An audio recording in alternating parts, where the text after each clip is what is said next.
Tema yang diberikan adalah agresif marketing. Kita lihat bahwa permasalahan akan selalu ada di dalam dunia usaha karena tidak akan pernah bisa stabil, pasti akan selalu ada tantangan.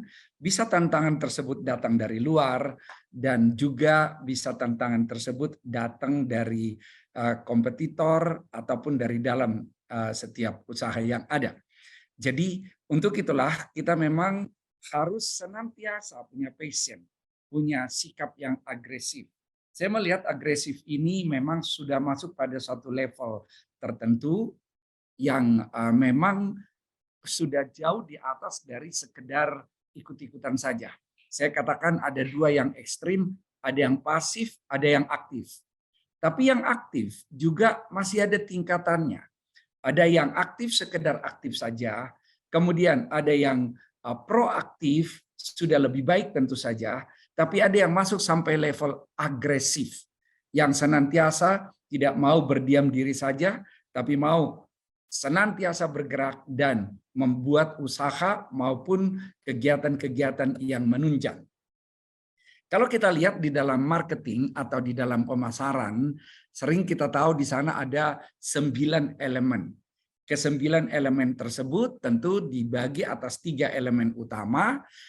Ketiga elemen utama inilah yang kita lihat ada untuk kita buat dengan berbagai tahapan-tahapan yang ada. Kalau yang pertama kita lihat ada tentang mapping strategi, kemudian yang kedua ada fitting strategi untuk targetnya, kemudian yang ketiga adalah positioning strategi. Nah, ini saya lihat kita harus lihat dulu pasar yang akan kita sasar seperti apa. Dari situlah kita tahu ada macam-macam target yang akan kita raih. Lalu kita kaitkanlah hal yang sesuai dengan apa yang kita punya. Karena pasar akan mempunyai kebutuhan masing-masing dan setiap kita di dalam usaha yang kita lakukan tentu saja mempunyai suatu keunggulan atau mempunyai suatu produk yang akan kita berikan kepada segmen yang ada. Jadi yang pertama, mapping strategi ini bicara segmentasi. Segmentasi bisa dari sudut geografi. Kalau kita bicara Indonesia secara geografi ada banyak kota. Kalau kita bicara Jawa Barat secara geografi kota-kota di Jawa Barat. Kalau kita bicara Bandung secara geografi ada Bandung Utara, ada Bandung Tengah, ada Bandung Selatan, Timur dan Barat. Dan ada daerah-daerah tertentu. Itu yang kita sebut dengan segmentasi ini. Bisa berdasarkan geografi, tapi juga bisa berdasarkan target market kita. Ada tingkatannya, yang kemampuan menengah ke bawah, kemampuan menengah, dan kemampuan menengah ke atas. Itu banyak metode kita untuk membuat segmentasi. Juga ada dari segi usia anak-anak, remaja, dewasa, sampai kepada kakek-kakek misalnya. Yang inilah kita lihat ada segmentasi yang banyak. Nah, kalau kami lihat dari sudut usia, segmentasi usia yang kami sasar, kalau bicara bimbingan belajar, itu tentu mulai SD, SMP, SMA.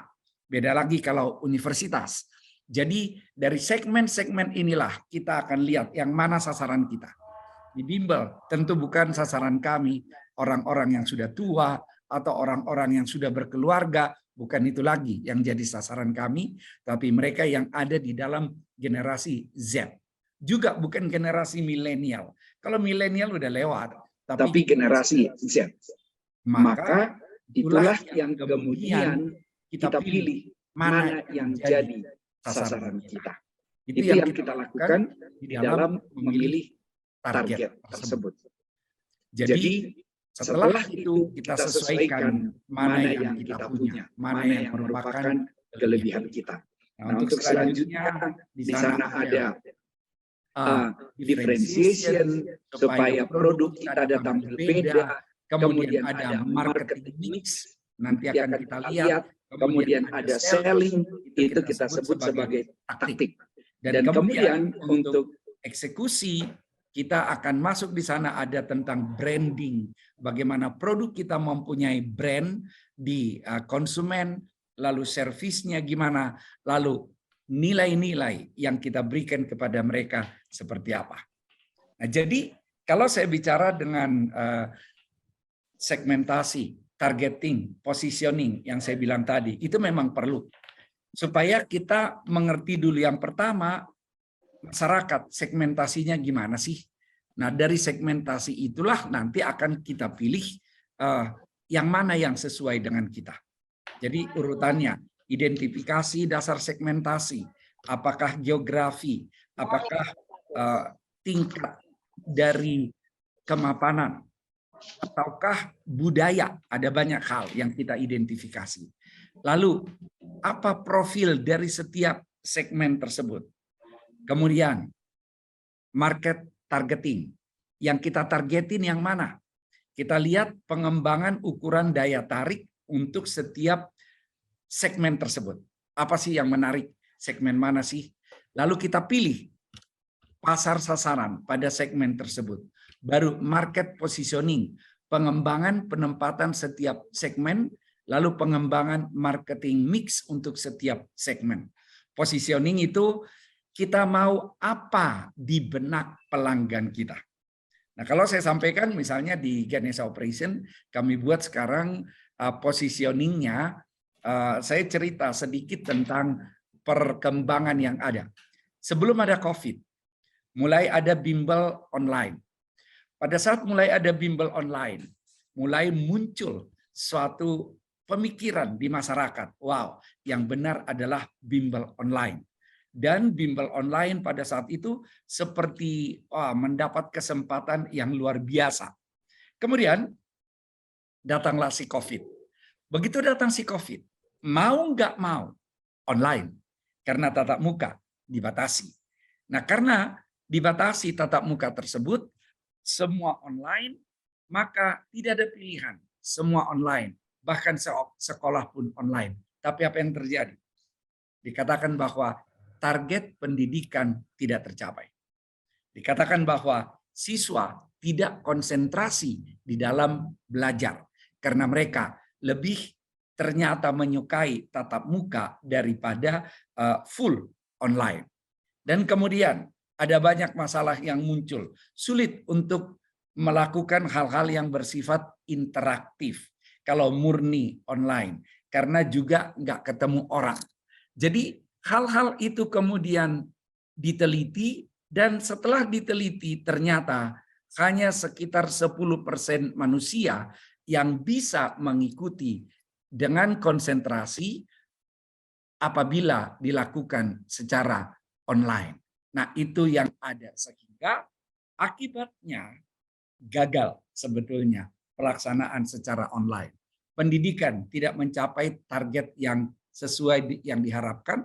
Kemudian banyak juga anak sekolah yang gagal. Lalu sampai di Amerika misalnya, kapasitas perguruan tinggi juga tidak terisi secara optimal.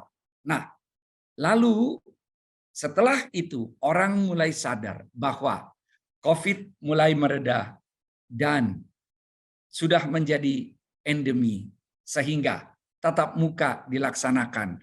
Sekarang yang online pun bilang mereka masuk tatap muka. Nah, apa yang saya maksud di sini?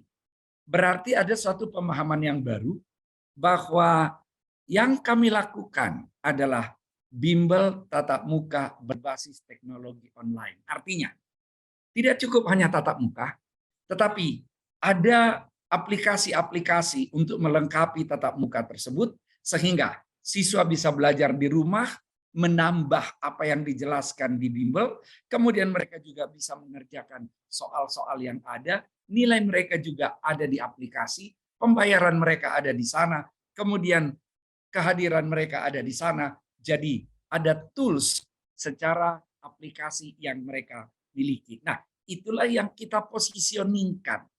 Positioning berarti kita mau seperti apa di benak sasaran kita. Kalau kita mau jual bakso, bakso seperti apa di benak sasaran kita? Oh, kalau di sana baksonya yang pedas, enak deh. Oh, yang di sana baksonya yang seperti apa? Mau jualan apa? Mau jualan pakaian? Apa ciri khasnya? Jadi branding kita membuat sesuatu di pikiran customer. Kalau dia ingat brand itu, maka dia bayangin produk kita seperti apa. Itu yang kita sebut dengan positioning. Nah, kemudian dari sinilah kita lihat, saya katakan tadi, identifikasi bimbel dalam benak siswa dan orang tua melalui karakteristik, asosiasi, benefit, atau nilai-nilai tertentu yang terkait dengan nama bimbel tersebut. Jadi kalau saya sebut misalnya, sebut nama ya, karena ini sedang menjelaskan sesuatu. Kalau saya sebut Ganesha Operation, mestinya orang langsung punya bayangan yang seperti apa Ganesha Operation tersebut. Gitu.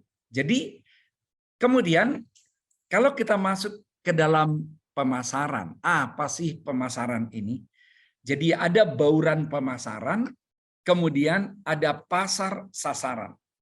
Kalau kita menjual produk, barang, bukan jasa. Kalau pendidikan udah pasti jasa. Kalau kita menjual produk berarti 4P. Dari ke-4P tersebut ada produknya. Nah, apa produk kita? Sate kah? Apa produk kita? Fotokopi kah? Seperti Pak Har misalnya, apa produk kita?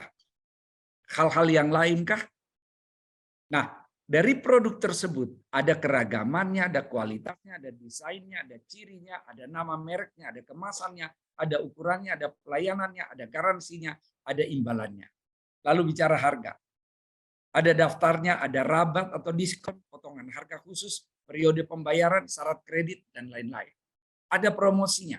Promosi penjualannya, periklanan, tenaga penjualan, kehumasan, pemasaran langsung. Jadi semua harus kita lakukan promosinya. Nggak lagi sebetulnya kita hanya bisa berdiam diri. Harus kita promosikan tepat sasaran. Kalau kami misalnya, dari dulu saya katakan bahwa kalau kita promosi harus tepat sasaran, makanya kalau ada yang lain, kompetitor kami, mereka beriklan di televisi, mereka beriklan di mana-mana. Saya bilang kita nggak perlu seperti itu sekali-kali sih, silakan. Tapi kalau rutin-rutin enggak, karena biaya ke situ. Padahal target kita adalah siswa. Kita promosi ke sekolah aja lah. Di sekolah kita bisa kasih penjelasan kepada mereka. Yang tidak sekolah nggak tahu kita nggak apa-apa. Tapi yang sekolah tahu kita itu yang penting. Karena mereka yang mengambil keputusan akan bimbel di mana mereka. Nah kemudian tempat. Tempat ini ada saluran pemasaran, ada cakupan pasar, ada pengelompokan, ada lokasi, ada persediaan, ada transportasi. Itu yang ada di sana. Jadi sekarang ini sebetulnya tempat ini pun terbantu dengan adanya ya ada marketplace, bisa pesan secara online, itu juga sudah membantu sekarang ini. Kemudian kalau jasa itu tidak 4P, tapi yang kita perhatikan 7. Tadi yang 4 itu ada yang kuning di sana, produk, harga, promosi, tempat. Tempat ini juga sesuatu yang penting. Tapi kalau untuk jasa, ada SDM-nya, people-nya, bagaimana dia melayani. Ada physical evidence-nya, bagaimana dia lihat gedung kita, bersihkah, nyamankah, indahkah, dan bagaimana proses pemesanannya, berlama-lamakah. Baru-baru ini kami dari suatu tempat di Bali, kemudian tiap makan pagi karena kami keluarga besar yang kumpul, maka itu akan salah-salah.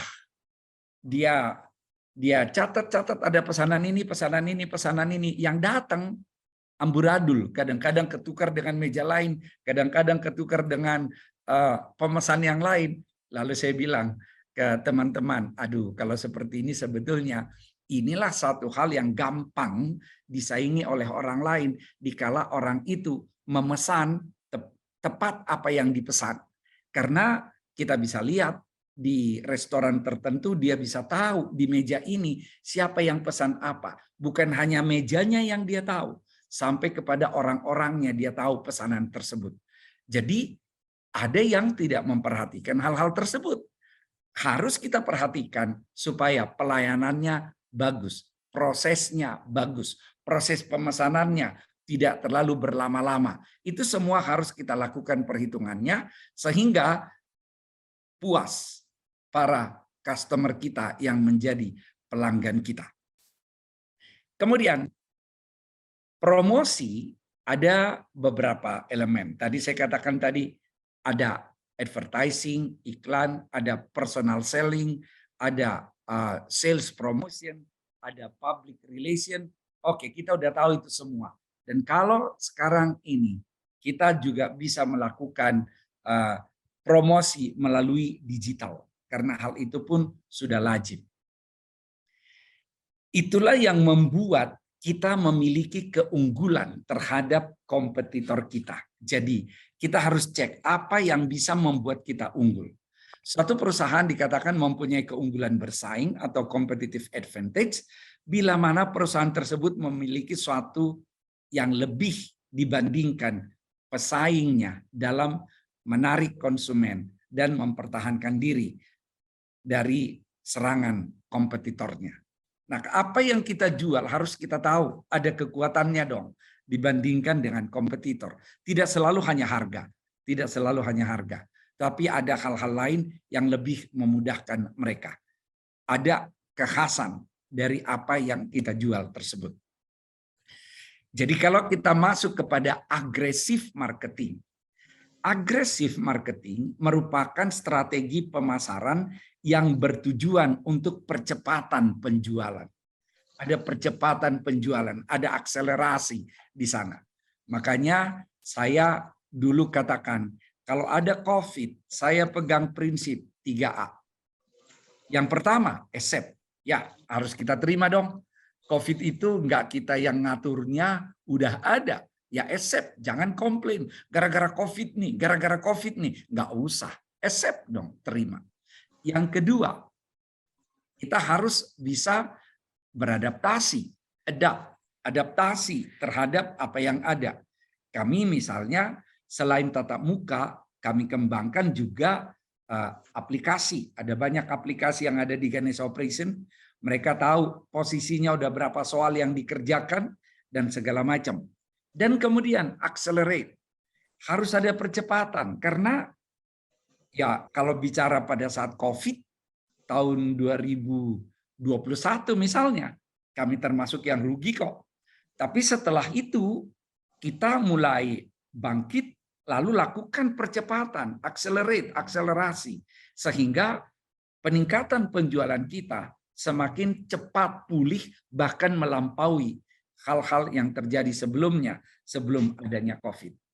Jadi penerapan program agresif marketing melalui elemen bauran pemasaran yaitu tadi iklannya kita juga harus tetap agresif, promosi penjualannya agresif, kemudian penjualan langsungnya agresif, humasnya agresif. Nah kami lakukan hal itu.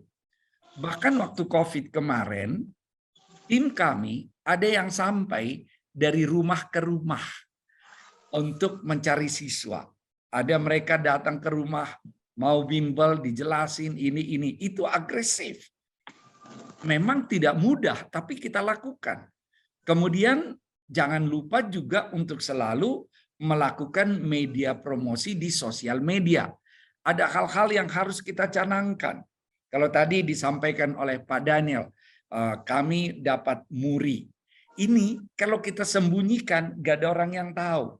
Itu kami sebarkan kok. Bahkan beberapa gubernur ya memang kami laporkan ini dapat muri. Mereka gubernur-gubernur tersebut membuat ucapan selamat juga kok. Ada yang dari Jakarta, ada yang dari Jawa Tengah, ada yang dari Jawa Barat, wakil gubernur Jawa Barat, ada yang dari Jambi, ada yang dari mana-mana. Itu kita video mereka ngucapin selamat. Karena itu membangun branding. Karena kita tahu dapatnya murid tersebut sebagai bimbel terbaik karena lulusannya yang terbanyak, sebagai bimbel terbesar karena jumlah lokasinya terbanyak, no franchise. Nah itu harus kita sebarkan kemana-mana, ke tepat sasaran, bukan ke yang bukan tepat sasaran.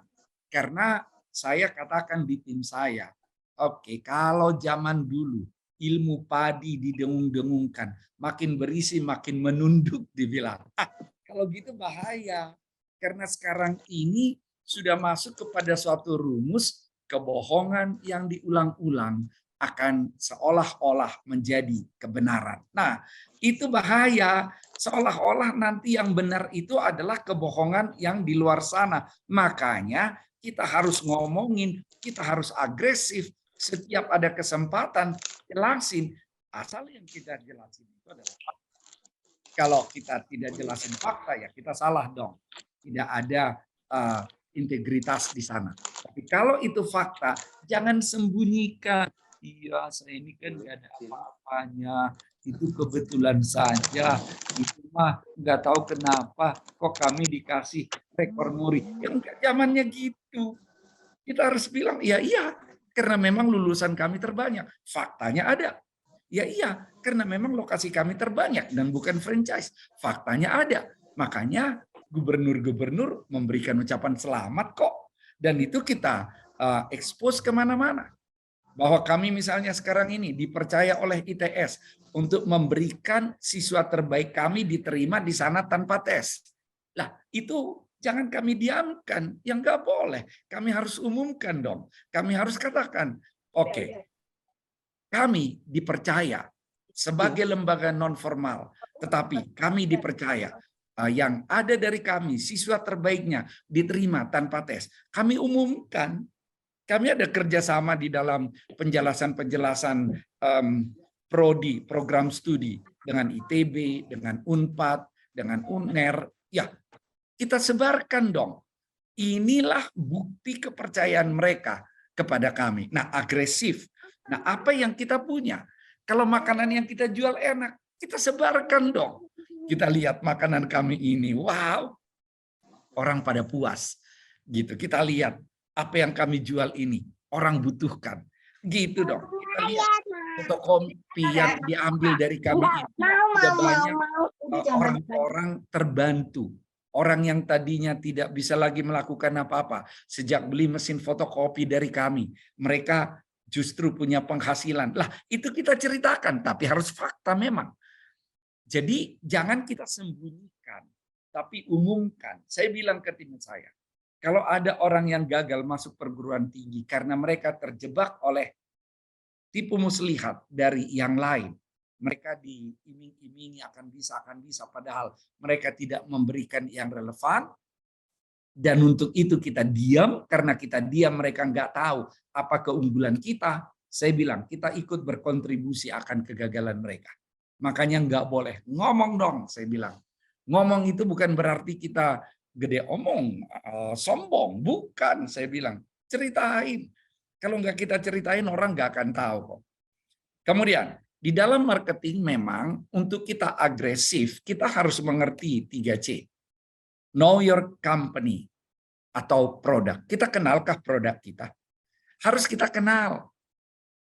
Apa keunggulannya? Kemudian, know your customer. Siapa yang menjadi customer kita? Lalu, know your competitor. Nah, kalau di dalam agresif marketing, memang berbeda, saya katakan. Kita akan mempunyai suatu semangat fighting. Kita harus jadi fighter.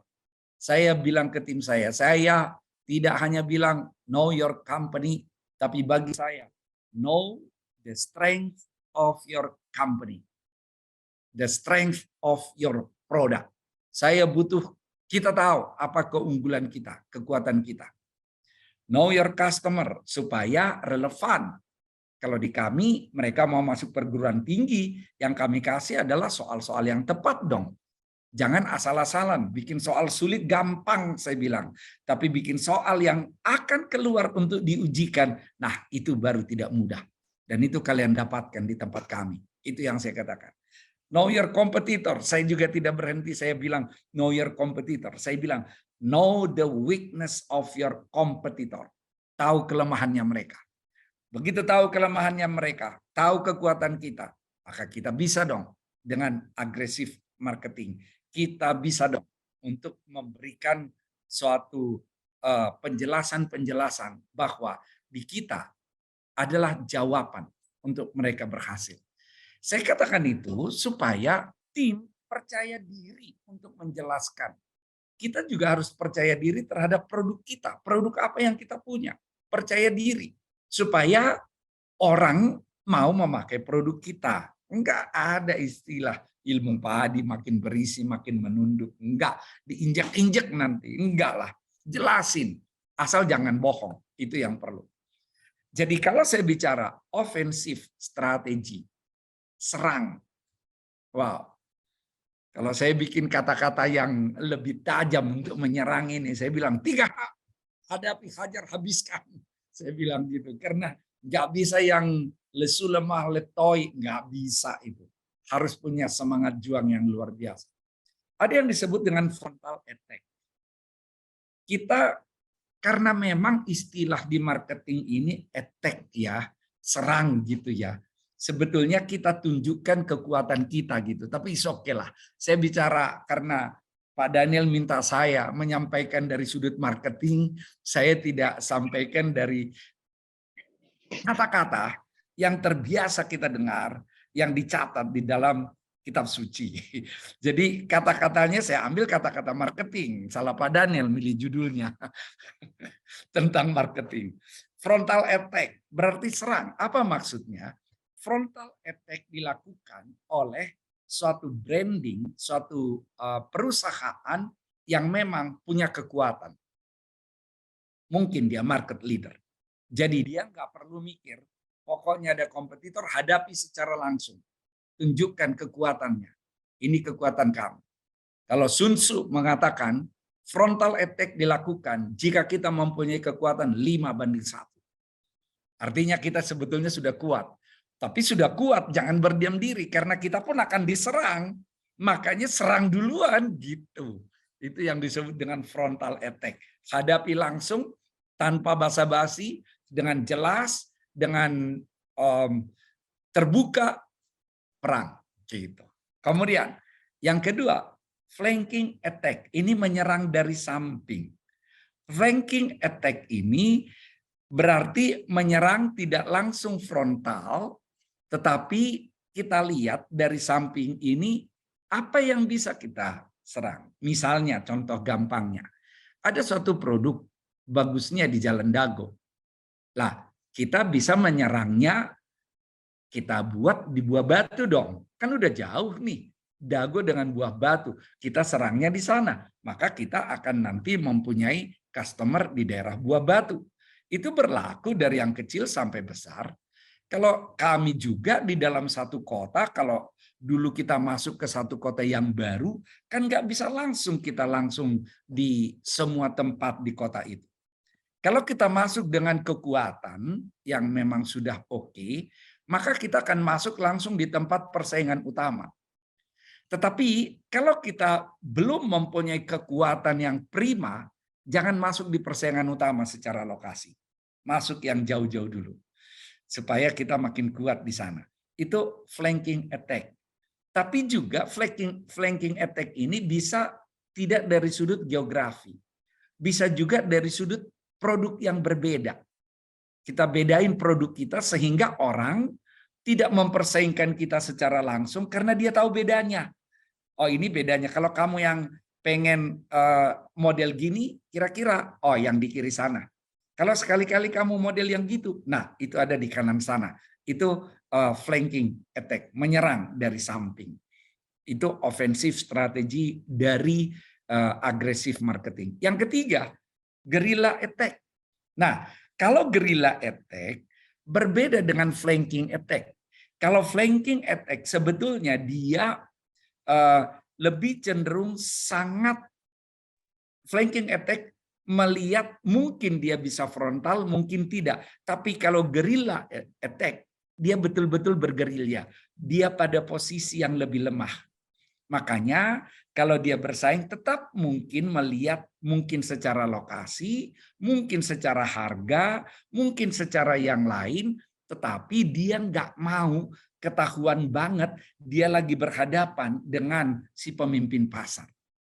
Dia nggak mau supaya dia jangan langsung dilihat oleh pemimpin pasar, langsung dihabisin. Sikat dulu itu gitu. Karena kita bisa tahu lah di dalam bisnis Saya tahu misalnya deh, kami juga kan ada di dunia penerbitan. Di dunia penerbitan kami masih masuk gerilya edtech karena kan masih belum sekuat penerbit-penerbit besar. Saya tahu penerbit besar itu. Kalau kita mau masuk di dalam sebuah sekolah yang sekolah yang top favorit, mau ngambil produk kita, mereka jual rugi pun mau. Dibilang ke sekolah itu, kamu beli produk kami, diskonnya 60%, rugi. 40%-nya ambil buat kamu gitu. Ya, siapa yang tidak tergiur kan? Nah, kita yang masih belum punya kekuatan seperti itu, ya pasti tidak akan dipilih lagi dong oleh sekolah yang bersangkutan. Makanya kalau gerilya edtech, jangan ketahuan kita sedang menyerang satu target. Jangan ketahuan. Dan biasanya gerilya edtech kita tidak langsung menyerang di posisi-posisi yang strategis.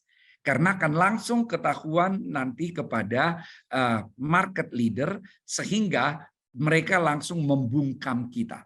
Lah, mereka kalau mau membuat kompetitornya habis, dia jual rugi juga mau. Udah kuat kok. Dia rugi 3-4 bulan disikat. Supaya kemudian nanti dia yang maju lagi gitu. Makanya gerilya edtech ini kita lakukan pada saat kekuatan kita belum optimal. Bisa secara lokasi, bisa secara harga, bisa dari sudut yang lainnya. Encirclement attack ini serangan dari segala jurus. Sun Tzu bilang, kalau mau pakai encirclement attack, harus ada kekuatan 10:1. Artinya udah kuat banget. Kalau kuat banget, semua lini digunakan untuk menyerang kompetitornya. Udah serang dari segala sudut aja, karena kita udah hebat gitu. Jadi dia punya kekuatan dan daya tahan yang lama. Dan bypass attack. Kalau bypass attack ini, dia baru bisa melakukan serangan dengan produk-produk yang berbeda, tidak secara langsung.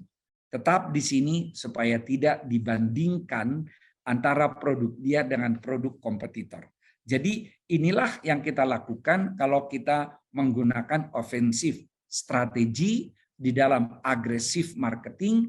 Ada 5 metode penyerangan yang bisa kita pilih sesuai dengan kondisi perusahaan atau produk kita.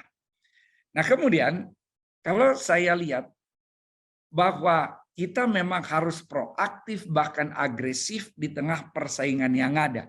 Itu yang saya katakan tadi, kita nggak boleh berdiam diri. Kami tentu saja, meskipun kami tadinya dari tatap muka, sekarang ya masuk juga dong di online. Jangan hanya online yang masuk ke tatap muka, tetapi kita yang tatap muka pun masuk kepada online. Tetapi perbedaannya, kami tahu bahwa sebetulnya siswa, karena ada penelitian yang menunjukkan mereka kalau untuk jangka waktu berkepanjangan semuanya online, maka mereka akan gagal. Karena mereka tidak bisa menangkap apa yang diberikan oleh para gurunya. Hal tersebut juga kami lihat berlaku di universitas. Jadi di universitas misalnya, karena waktu itu kami masih diizinkan hybrid oleh LLDT. Hybrid artinya 50% tatap muka, 50% online. Pernah kami buat itu langsung 2 bulan tatap muka, 2 bulan online. Nah, mereka protes. Karena menurut mereka, ya 2 bulan online terus kita nggak ngerti. Makanya kemudian kita berpikir, oh ternyata bisa diubah mingguan misalnya. Minggu ini online, minggu depan tatap muka, minggu depan online, minggu depan tatap muka. Nah, mereka jadi happy karena mereka anggap lagi online itu ya kayak liburan. Tapi belum bosan liburannya udah datang lagi tatap muka. Online kayak liburan, belum bosan liburannya udah tatap muka. Capek tatap mukanya, ada online di depan. Nah, itu yang kita padukan. Makanya kita harus tahu produk kita seperti apa. Karena memang ya produk beda-beda. Saya banyak bicara misalnya tentang pendidikan, tentu harus kita tarik kepada bidang apa yang sedang kita jalankan. Dan kalau kita lihat, ada 4C yang harus kita garapkan. Ada change, ada customer, ada competitor, ada company. Change, perubahan. Perubahan ya karena COVID juga ada perubahan. Karena peraturan juga ada perubahan. Kami sebetulnya ya tidak mudah bagi kami untuk melihat perubahan-perubahan. Masuk perguruan tinggi, tesnya diubah-ubah. Perubahan dilakukan. Ada yang tadinya harus tes pelajaran, sekarang nggak lagi. Tesnya harus melalui ya tes potensi skolastik. Oh, nggak mudah. Tapi tantangan tersebut justru dengan kerja keras, dengan ya jungkir balik, kami harus ubah itu jadi kekuatan. Kenapa? Karena pada saat itu sulit, orang lain akan orang lain akan tidak sempat mengubah, kami sudah berikan produknya. Bahkan kami langsung bikin bukunya. Jadi sebelum ada buku yang lain, kami sudah canangkan bukunya. Begitu. Jadi itu kesulitan-kesulitan seperti itu justru kita memang harus bisa tampil. Akhirnya kita gunakan menjadi kesempatan. Itu change. Peraturan pemerintah berubah, kurikulum berubah. Buku yang kami buat juga, berubah lagi. Ada yang udah kami cetak di bulan Desember. Berubah peraturan, harus kami ganti. Ya, cost juga. Tapi harus kita hadapi. Tapi itulah memang persoalan yang ada. Customer-nya bagaimana, kemudian kompetitornya bagaimana, company-nya bagaimana. Jadi perubahan itu selalu ada. Misalnya, perubahan bisa karena teknologi dan karena banyak hal. Itu memang terjadi. Nah, kalau kita lihat perubahan yang ada, saya jelasin tentang yang ada di kami ya. Ada e-learning, ada internet. Untuk masyarakat, komunikasi juga udah berubah. Kemudian ada revolusi belajar secara teknologi. Perubahan tersebut harus kita hadapi, kita atasi. Kemudian ada masalah politik, masalah hukum. Syarat lulus UN pernah naik, tetapi kemudian UN dihilangkan. Kan nggak mudah juga. Orang bilang ngapain bimbel, nggak ada lagi dong UN. Nah, kami ubah. Kan bukan soal UN, sekarang itu justru nilai rapor kamu harus bagus. Berarti kamu harus bagus bukan lagi hanya kelas 3. Dari kelas 1 SMP atau 1 SMA, kamu udah harus belajar. Nah, hal-hal seperti itulah yang terus dinamis, makanya kita nggak pernah bisa berhenti karena perubahan selalu ada. Nah, perubahan apa yang ada sesuai dengan produk yang kita punya. Masing-masing tentu beda-beda. Mungkin nanti dalam diskusi bisa kita gali apa produk yang ada untuk Bapak Ibu sekalian. Kemudian social culture, ya semangat belajar menurun. Apalagi ada statement loh.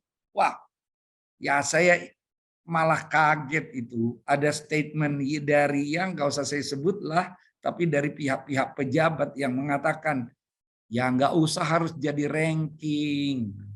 Orang sukses itu bukan karena ranking di kelas. Ya betul aja, tetapi kalau itu dikatakan seolah-olah orang itu nggak usah belajar. Padahal pelajar. Lah pelajar kerjanya udah pasti belajar. Pemusik main musik. Ini pelajar dibilang nggak usah cari ranking. Aduh, saya berpikir itu membuat semangat belajar berkurang. Dibilang udah orang sukses itu jarang kok ranking-ranking 1, itu paling ranking menengah. Aduh, saya pikir keliru banget. Selama pelajar belajarlah. Saya bilang Habibie juga orang jenius. Apa dia bisa menciptakan pesawat kalau dia tidak kuliah? Enggak bisa. Makanya belajar itu perlu, tapi tantangan itu ada. Bahkan dari culture juga muncul. Ya, market ya masih besar lah kalau sebetulnya di kami, market share kami juga memang sebagai market leader masih di Indonesia. Dan kemudian ekonomi makin sulit, ya juga kesiapan dari orang tua untuk membuat pengeluaran juga tidak mudah karena ekonomi ini ada krisis secara dunia. Ya, itu tantangan-tantangan yang ada sehingga harus kita pelajari untuk mengatasi tantangan tersebut. Dan kita harus punya analisis TOS atau SWOT. Kalau saya katakan SWOT, strength, weakness, opportunity, dan threats. Dari analisis SWOT inilah nanti kita bisa masuk kepada aggressive marketing. Apa yang jadi strength kita, kekuatan kita? Ya mungkin kekuatan kita secara branding, kita sudah lama gitu. Apa yang jadi weakness kita? Ya harus perbaikan teknologi misalnya. Apa opportunity yang ada? Misalnya, masih banyak pertumbuhan untuk menengah ke atas misalnya, hal seperti itu. Jadi kita harus lihat kesempatan yang ada. Apa threat yang ada. Nah, itu hal-hal yang harus kita pelajari. Ancaman-ancaman itu ada. Apalagi kami di pendidikan non formal, ancaman itu gede banget. Dari dulu itu merupakan kontroversi, tapi karena memang merupakan kebutuhan dari masyarakat, ya akan jalan aja terus. Nah, jadi untuk setiap produk kita, tolong kita isi, harus kita kenal apa strength-nya, apa kekuatannya, apa weakness-nya, kelemahannya, apa kesempatan yang ada, dan apa tantangan yang ada. Harus selalu kita tahu ini. Tanpa kita tahu ini, kita nggak akan bisa agresif dalam marketing.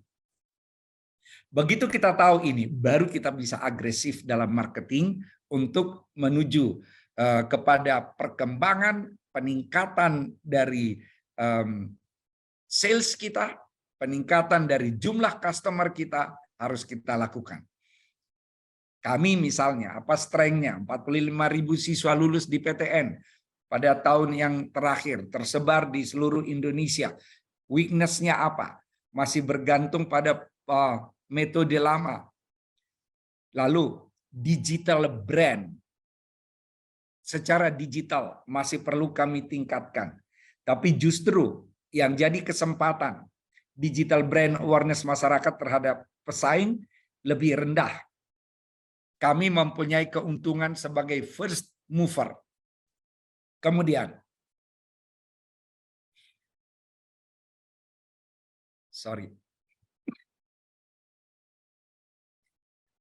pesaing mulai bergerak. Itu juga tantangan. Nah, itu hal-hal yang saya sampaikan yang tentu saja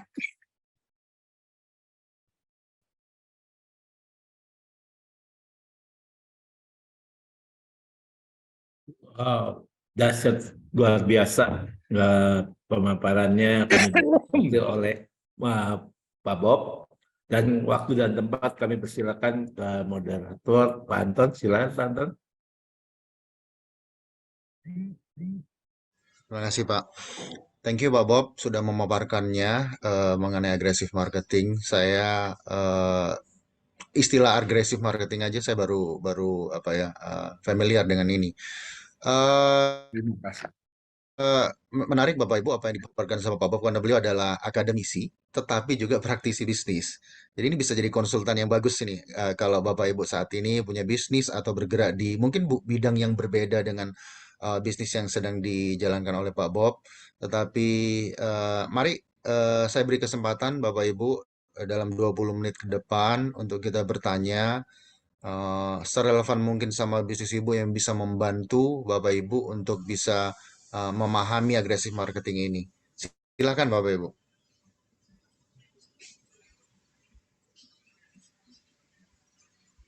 Kalau tidak mau open mic bisa lewat chat juga ya pertanyaannya.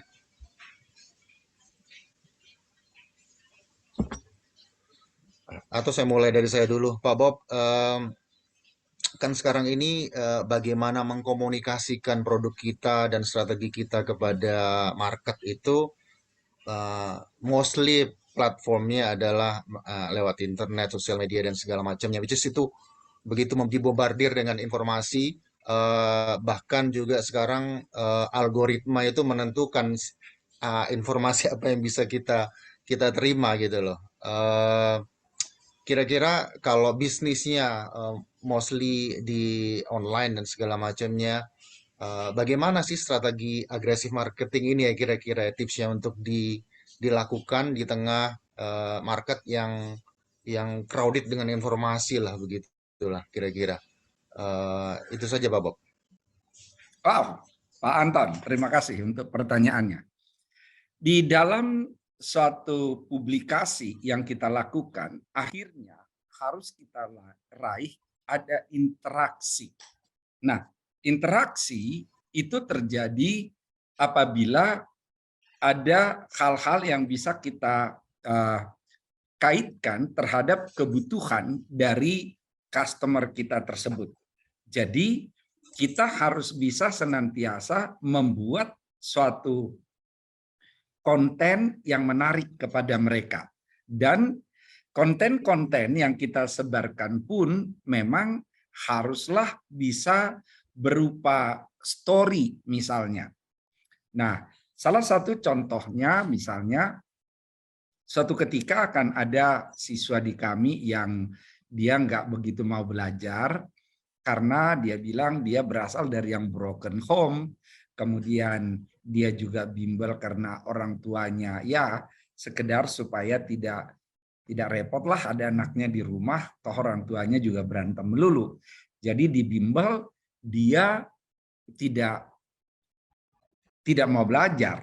Yang penting saya kesini aja, saya juga bosan di rumah. Tapi begitu kita arahkan, ya jangan sampai gara-gara masalah orang tuamu, kamu juga menjadi orang yang gagal. Karena kalau kamu nggak mau belajar, kamu sendiri nanti yang akan gagal. Tentu tidak sebentar. Setelah ada beberapa bulan, akhirnya dia sadar dan dia jadi mau belajar. Lalu dia berhasil dan dia bilang, GO yang mengubah hidup saya. Nah, konten-konten seperti ini kita sebarluaskan. Dan memang akan selalu juga ada yang melihat dari sudut negatifnya. Jadi begitu ada orang melihat dari sudut negatifnya, kita tunjukkan bahwa fakta yang benar seperti apa. Jadi memang harus beradu, harus memang kita mau bergerak agresif. Saya katakan gini kepada tim kami, kalau ada suatu berita, misalnya ada hal yang khusus, dan misalnya itu menjelekkan, saya minta seluruh jajaran Ganesha Operation ambil bagian. Oke, kalian harus mengisi sosial media, karena jangan sampai lebih banyak yang menjelekkan padahal itu tidak fakta. Gitu. Jadi memang kita nggak boleh berdiam diri. Untuk sosial media sekarang ini, kita harus bisa membuat respons, kemudian kita juga menciptakan konten, supaya itu jadi bahan pembicaraan orang, dan itu akan menjadi hal yang positif. Tetap akan ada yang negatif, tetapi kita harus bisa lebih banyak membuat ke arah yang positif dan harus agresif. Memang harus ada yang concern tentang sosial media. Harus ada yang nanganin. Karena ini akan berjalan terus-menerus. Kalau tidak ada orang yang nanganin, kita tidak akan bisa selalu eksis untuk tampil di sosial media tersebut. Barangkali demikian, Pak Anton. Ya, terima kasih Pak. Jadi informasinya tidak melulu hanya hal teknis produk dan harga dan segala macam, tapi story itu juga lebih menarik perhatian ya, dan engagement dengan potensial market kita bukan cuman informasi saja, karena kalau informasi saja dan menunggu tidak menarik buat mereka ya. Menarik Bapak. Baik Bapak Ibu, saya beri kesempatan, silahkan. Ada pertanyaan? Nah, saya bertanya deh. Nah, Ya. terima kasih Pak Anton, Pak Bob. Di dalam produknya jasa, tadi kan kita dalam 7 marketing mix kan titik berat yang kita ambil adalah kalau di bidang jasa adalah di people, di place, dan physical evidence. Mungkin kontribusinya berapa besar keberhasilannya? Seperti itu Pak. Bisa diulang Pak Daniel? Dalam marketing mix yang 7, kalau yang bergerak di jasa kan kalau produk, lantas promotion kan udah umum, press sudah umum. Tetapi kan ada titik 3 yang perlu kita perbaiki. Pertama di people, tambahannya 2, terus di physical evidence, lantas di proses ya. Nah, kalau alurnya mau memperbaikinya seperti apa? Apa dulu, apa prosesnya dulu yang kita benarkan, baru people-nya, setelah itu baru kepada physical evidence-nya. Ya. Jadi sebenarnya ketiga hal itu adalah hal yang kita harus perhatikan karena itu kan akan paralel. Kalau saya lihat dari orang pertama kali mau datang, yang dia lihat adalah physical evidence. Karena kesan pertama begitu menggoda. Selanjutnya terserah Anda. Tapi kalau physical evidence-nya bagus, lalu people-nya tidak ramah, tidak akrab, maka mereka pun, waduh, ngapain juga di sini, gitu. People-nya ramah, tapi prosesnya lambat, juga akan jadi kendala. Nah, tapi kalau yang dibilang Pak Daniel, kalau misalnya harus pilih, apa dong? Kalau kita harus pilih, maka yang pertama harusnya adalah people. Karena people ini yang merupakan jembatan produk kita kepada customer. Karena produk kita adalah jasa. Karena produk kita adalah jasa, maka people-nya harus orang yang ramah dan diikuti dengan proses yang tidak berbelit-belit dan kemudian makin dilengkapi dengan physical evidence yang memang nyaman dan menarik buat mereka. Kira-kira seperti itu, Pak Daniel. Makasih. Baik, Pak. Terima kasih.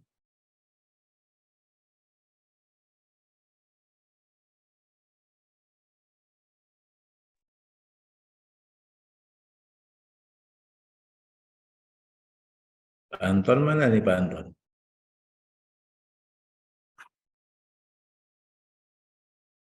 Bapak Ibu, silakan.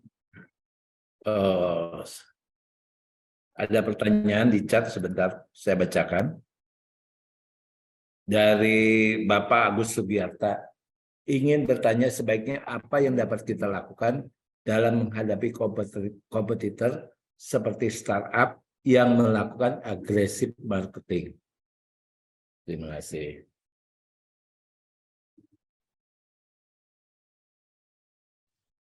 Apa yang kita lakukan kalau mereka menerapkan agresif marketing? Yang kita harus lihat di mana posisi kita, karena kalau mereka sudah agresif marketing, maka kita pun harus agresif marketing juga. Ilmunya sudah sama yang digunakan, berarti ini tidak akan mudah. Nah, tapi dalam ketidakmudahan tersebut, maka kita harus paling tajam di dalam melakukan SWOT analysis. Karena melalui SWOT analysis inilah kita akan tahu di mana kekuatan kita, di mana kelemahan kita. Jadi begitu kita tahu apa kekuatan kita dan apa kelemahan kita, barulah setelah itu kita memilih dari mana kita serangnya. Apakah kita frontal attack? Kalau itu misalnya adalah startup, kita lihat kekuatan di startup biasanya mereka kuat di modal karena banyak investor. Kemudian mereka pun adalah orang-orang yang memang mempunyai inovasi. Nah, kalau begitu kita harus lihat kalau mereka lebih kuat dari kita, maka kita ambil sudut yang berbeda. Sudut yang berbeda tersebut membuat kita tidak langsung frontal attack dengan mereka. Berarti kita pakai flanking attack. Kita pilih-pilih di mana kita harus berhadapan dengan mereka. Ya, tapi kalau mereka jauh di atas, kita akan masuk dengan guerrilla attack. Kita berperang seolah-olah serang, sembunyi, serang, sembunyi, serang, sembunyi gitu. Jangan langsung berhadapan terus karena mereka lebih kuat. Tapi kalau kita lebih kuat, ya udah frontal attack, hadapi saja, atau bahkan encirclement attack. Kita serang dari segala lini, itu yang saya sebut ya face it, fight it, finish it. Hadapi, hajar, habiskan. Karena ya namanya juga kita pada posisi yang lebih kuat, jangan kita berdiam diri gitu. Itu barangkali Pak Daniel. Kalau ada yang mau nambahkan bebas, kita ini kan diskusi. Pak Daniel mau nambahkan silakan, Pak Anton mau nambahkan silakan, teman-teman yang lain mau nambahkan silakan.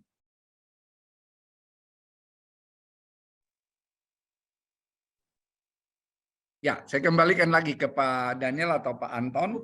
Silakan. Pak Anton. Ini Pak Anton. Pak Anton izin bertanya kepada narasumber. Silakan Pak. Baik, terima kasih Pak Anton. Saya Pak Sinaga dari Medan. Ingin bertanya kepada narasumber kita pada malam hari ini. Terima kasih Pak Bob, tadi saya tertarik dengan offensive marketing tadi, yaitu dari frontal attack sampai tadi bypass attack. Jadi ini sesuatu yang sangat luar biasa untuk bisa kita terapkan dalam setiap lini. Nah, hanya gini Pak Bob, saya selalu ada dilema ketika menerapkan 5 strategi ini dalam bersaing di suatu tempat, suatu kota. Nah, kalau kita hubungkan pada kondisi ekonomi saat ini, katakan secara global, ya tentu saja ada beberapa kesulitan dalam hal mengalokasikan anggarannya terhadap sebuah produk. Nah, kita kan pengennya Pak Bob bahwa dalam menjual produk kita dengan 5 strategi tadi, maunya kan low budget, high impact. Nah, tapi faktanya di lapangan sering kita harus dihadapkan pada high budget, high impact. High budget, low impact. Nah, tentu saja ini Pak Bob ingin mendapat pencerahan bagaimana supaya kelima strategi tadi bisa kita lakukan dengan low budget, high impact. Kalaupun pada titik tertentu harus high budget, high impact, ya masih bagus. Tapi kadang-kadang ya di lapangan Pak Bob sebagai seorang praktisi pelaksana dan pelaku, sering kita harus dihadapkan pada high budget, low impact. Karena tadi kita berhadapan dengan para katakanlah channel kita yang banyak maunya, banyak tuntutannya, dan meminta services yang berbeda gitu.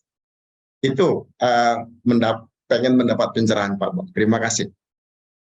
Wow, Pak Elbisker, terima kasih pertanyaannya yang begitu-begitu sulit, luar biasa. Oke, di dalam peperangan, ini kan peperangan karena kita lihat di dalam peperangan itu ada hal yang genting, ada hal yang tidak terlalu genting. Kalau itu adalah hal yang genting, saya sudah ceritakan tadi bagaimana penerbit tertentu berhadapan dengan kompetitor, maka di suatu tempat dia jual rugi supaya tidak lepas target marketnya tersebut, supaya tetap dia dapat. Nah, sekarang kalau itu dilakukan terus-menerus, nggak mungkin juga, karena nggak mungkin akan rugi sepanjang masa, nggak juga. Pasti ada batasannya.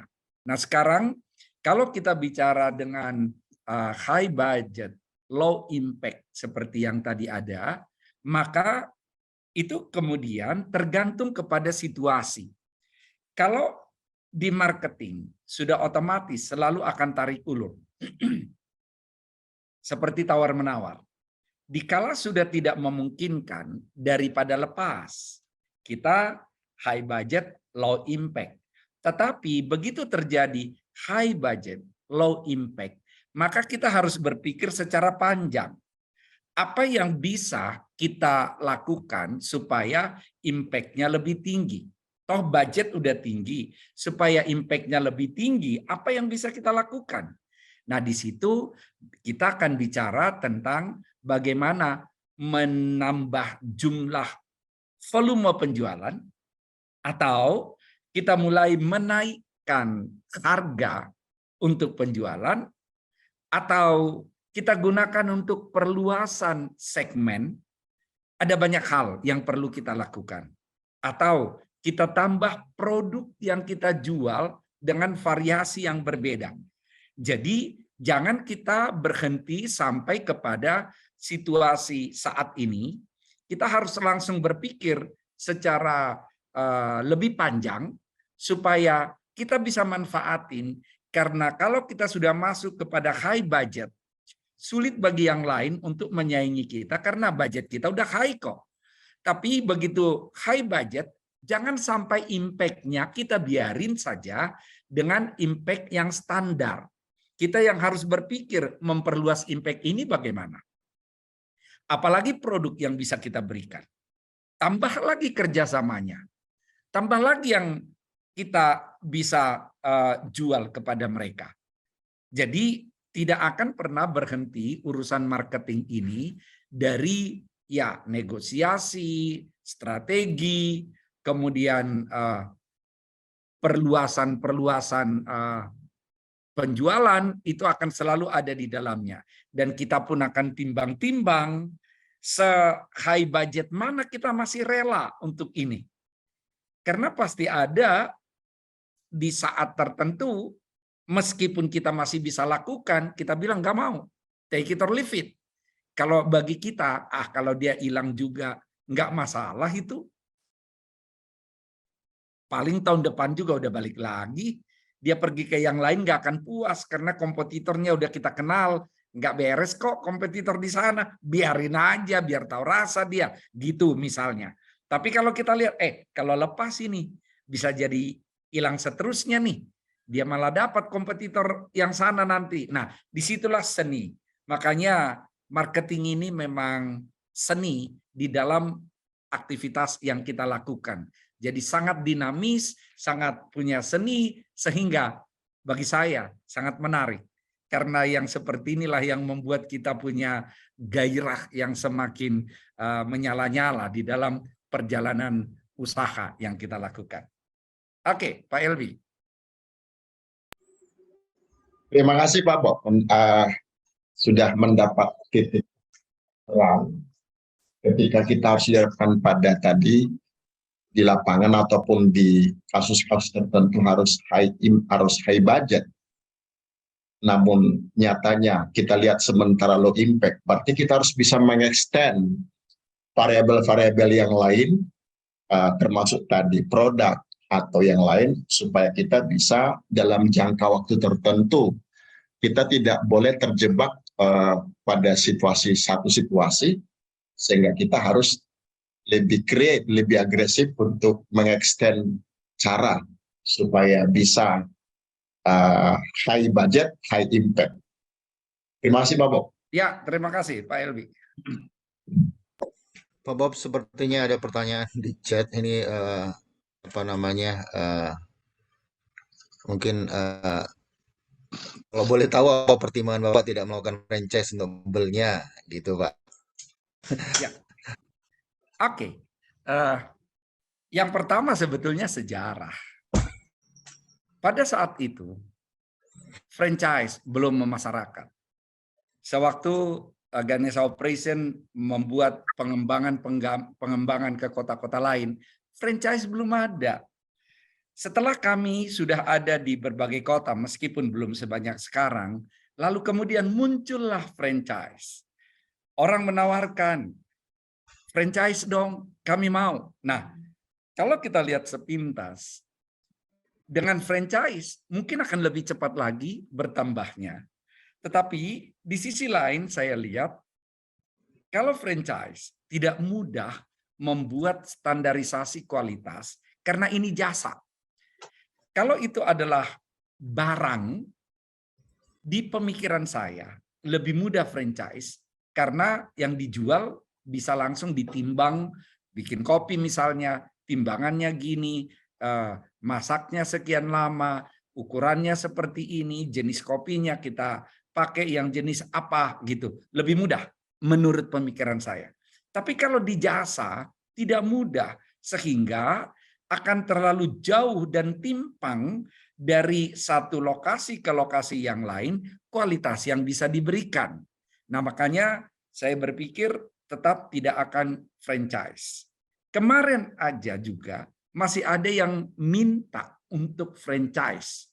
Ya, dengan tawaran-tawaran tentu saja yang luar biasa, termasuk kalau kita lihat ya bimbel yang juga dikatakan sebagai startup sekarang ini, itu bahkan investornya yang dari luar negeri datang kok kontak ke saya, mau nggak supaya ini kita lakukan dengan franchise, kemudian bisa dikembangkan, pokoknya branding Ganesha Operation yang ada selama ini saya siap bayar, dan saya juga perhatikan bagaimana usaha Bapak selama ini, dan kami adalah investor yang siap dengan dana. Ya, kalau soal besarnya saya ngomong aja menarik karena itu ukurannya T, bukan M. Ukurannya T. Tapi bagi saya ya berbeda karena ada suatu idealisme yang saya pegang. Karena bagaimanapun kami di Ganesha Operation ada faktor historinya juga, kedekatan kami dengan para tim kami yang ada. Kalau saya dengan investor seperti itu terlalu banyak nanti peraturan, ini stop, ini PHK, karena ukurannya hanya selalu uang, saya sih masih saya berpikir lain. Ada hal-hal yang berbeda daripada sekedar uang. Nah, itu kira-kira Pak Anton, makanya saya tetap putuskan tidak franchise. Saya katakan kemarin, 2 hari yang lalu persisnya, saya masih diajak untuk franchise. Saya nggak mau. Investor datang untuk ini jadi startup, seperti startup yang jadi franchise, jadi kemana-mana, saya juga bilang enggak. Setelah saya pelajari apa yang akan dilakukan di sana, karena ukurannya akhirnya hanya soal uang. Ya, kita memang perlu uang, tapi uang bukan segala-galanya. Terima kasih Pak Anton. Baik, Pak. Jadi sementara kayaknya bukan untuk IPO pun nggak ya, Pak ya? Karena ada lembaga pendidikan yang sudah IPO sekarang. Baik, ini Pak Agus Purwanto mau bertanya, Pak. Silakan Pak Agus. Ya, terima kasih Pak Anton. Selamat malam Pak Bob. Malam Pak Agus. Sehat Pak Bob ya. Sehat, terima kasih. Pak Bob, menarik apa yang disampaikan Pak Bob malam hari ini ya. Tadi udah mulai STP, kemudian bauran pemasaran sampai dengan strategi dan juga 4C. Nah, pertanyaan saya mungkin agak menyimpang dari sektor bisnis ya. Saya menarik kalau ini kita bawa bagaimana kita adalah mengembangkan agresif bukan marketing di dunia bisnis, tetapi adalah di dunia pelayanan kita, Pak. Di gereja katakan. Jadi itu berkaitan dengan bagaimana kita menggunakan teori-teori ini untuk pertumbuhan gereja, Pak. Nah, tetapi saya melihat di sisi lain ada sesuatu yang menarik dari teori yang disampaikan, itu ada namanya kompetitor. Kita nggak nganggap gereja lain sebagai kompetitor tentunya ya. Tetapi tanda kutip itu pun juga kompetitor tentunya. Nah, tetapi ada juga yang frontal attack tadi. Kita nggak akan lakukan yang seperti itu. Nah, itu pertanyaan yang pertama, bagaimana kita bisa memakai itu untuk itu. Dan lebih dari itu Pak Bob, kalau boleh, ini mungkin teman-teman juga menarik, kalau suatu saat kita sebagai pelayan-pelayan ini dibekali juga dengan yang seperti ini, tetapi dalam kaitan adalah pertumbuhan gereja, Pak Bob. Ini mungkin akan apa ya, bisa membekali kami untuk lebih lagi bagaimana kita mencari jiwa untuk menambah pertumbuhan gereja. Terima kasih, Pak Bob. Ini Pak Agus yang langsung jawab mestinya. Oke, Pak Agus, tidak mudah karena memang dimensinya berbeda. Karena dimensi berbeda, maka pendekatannya pun tidak bisa murni kita lakukan apa yang ada di dunia marketing, di marketplace. Tapi secara kemiripan akan tetap ada. Makanya kalau saya akan berpikir juga tetap kita harus tahu know your company, know your church misalnya. Kemudian bukan know your competitor, know the other church. Kemudian know your customer dalam arti kita mengerti jemaat yang ada. Jadi dari sini kita akan menyesuaikan apa yang dibutuhkan oleh jemaat dalam konteks supaya mereka bertumbuh. Nah, apa yang dibutuhkan supaya mereka bertumbuh? Supaya mereka bertumbuh tersebut, tetap apa yang terjadi tadi di STP harus kita lakukan. Segmenting, targeting, positioning, tetap harus ada. Segmenting karena kita tahu segmentasi mana yang harus kita sasar. Karena segmentasi ini pun akan menentukan yang seperti apa yang bisa mereka terima. Begitu kita lihat satu segmen dan itu mau kita targetin, maka kita pun harus positioning apa yang kita bisa berikan. Karena yang diberikan dari satu dengan yang lain kan beda-beda. Ada yang bilang, kalau ikut kami, kalian dipersiapkan masuk surga, misalnya. Ya oke, berarti itulah khasnya. Siap kamu segera masuk surga, kamu segera masuk surga, gitu misalnya. Jadi ada yang kamu diberkati. Ada yang kamu akan mempunyai suatu value yang baik, value yang benar. Nah, ini bagi saya yang penting clear. Jadi begitu itu clear, maka kita akan masuk di bagian mana yang akan kita bangun.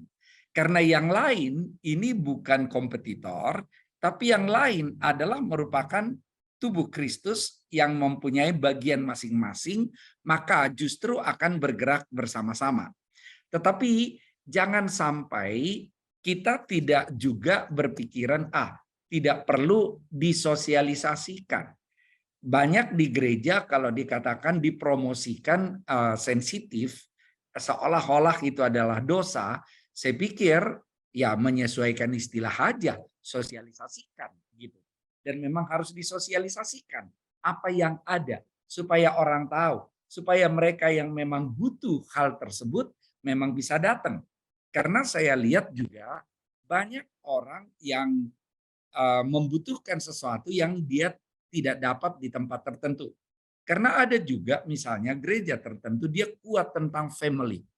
Family itu betul-betul menjadi topik-topik pengajarannya dan juga dibekali sampai kepada workshop-workshopnya, bagaimana membina anak, bagaimana suami istri berkomunikasi, itu sangat kuat di dalamnya. Nah, berarti dia akan didatangi oleh yang memang sangat butuh hal tersebut, gitu. Nah, hal-hal itulah yang saya bayangkan yang perlu untuk dipahami bersama. Dan yang pasti kalau untuk agresif berarti perlu juga people, jumlahnya juga perlu. Siapa yang bergeraknya? Karena kalau tidak ada yang bergerak, siapa yang bisa action gitu. Jadi memang ada banyak hal itu yang perlu disiapin, tapi intinya harus masuk kepada suatu paradigma perkembangan, harus masuk kepada suatu paradigma expanding the kingdom of God, memperluas. Nah, kalau itu masuk di dalam suatu paradigma, siapinlah komponen-komponen yang tadi, gitu. Tentu akan kita siapin sampai kepada 7P-nya. 7P ini kan karena kalau kita kategorikan kan bukan produk, tapi jasa. Jadi harus ada konteks 7P di sana. Saya pikir memang produknya harus ada, produk dalam arti pengajarannya seperti apa. Price-nya mungkin ya jarak tempuh dari tempat orang tertentu. Promosionnya berarti informasi. Ya place-nya juga perlu untuk mudah dijangkau. Dan kemudian tidak terlalu berat diparkir misalnya kalau mereka masih masalah untuk hal tersebut. Kemudian people berarti juga perlu ada para pelayan Tuhan yang memang di sana kompeten, harus mengerti banyak hal. Dan kemudian physical evidence juga perlu, harus dong orang nyaman melihat di dalamnya, kebersihannya, kemudian toiletnya, kemudian ya hal-hal yang lainnya. Lalu prosesnya, kalau mereka butuh sesuatu, butuh didoakan, apakah bisa cepat untuk diurus, ada butuh konseling, cari Pak Agus, apakah Pak Agus gampang untuk dikontak. Nah, hal-hal itulah yang harus kita perhatikan dan kemudian kita sosialisasikan sehingga orang pun melihat, oh itulah tempat buat saya. Itu Pak Agus, kalau ada tambahan silakan Pak Agus tambahkan. Terima kasih Pak Bob, udah cukup banyak Pak Bob. Terima kasih.